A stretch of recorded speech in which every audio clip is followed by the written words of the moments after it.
అసెంబ్లీలో కులగణన తీర్మానంపై చర్చ జరుగుతుంది. ఈ తీర్మానానికి బీఆర్ఎస్ పార్టీ మద్దతు తెలిపింది. తీర్మానంపై బీఆర్ఎస్ తరపున మాజీ మంత్రి గంగుల కమలాకర్ మాట్లాడారు. కులగణన పకడ్బందీగా నిర్వహించాలని ఈ సందర్భంగా ప్రభుత్వానికి గంగుల సూచించారు. మెడికల్ బిల్లులు చెల్లించడానికి 3 లక్షలు లంచం తీసుకుంటూ నల్గొండ ప్రభుత్వ hospital superintendent Lachu Naik ACB అధికారులకు పట్టుబడ్డారు.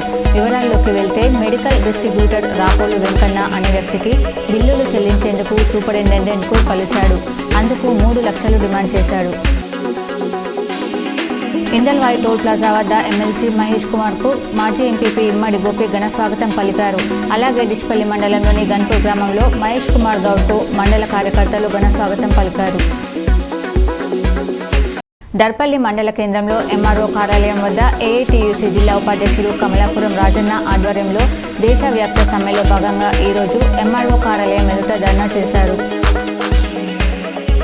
ఇందల్వాయి టోల్ ప్లాజాలో జాతీయ రోడ్డు భద్రత గురించి షాపుల యజమానులతో అవగాహన సదస్సులో traffic ACP Narayana, PM Anil Kumar పాల్గొన్నారు. జాన్కంపేట గ్రామంలో ఆటో యూనియన్ ఆధ్వర్యంలో ఆటో డ్రైవర్లు రోడ్డెక్కి నిరసన తెలిపారు.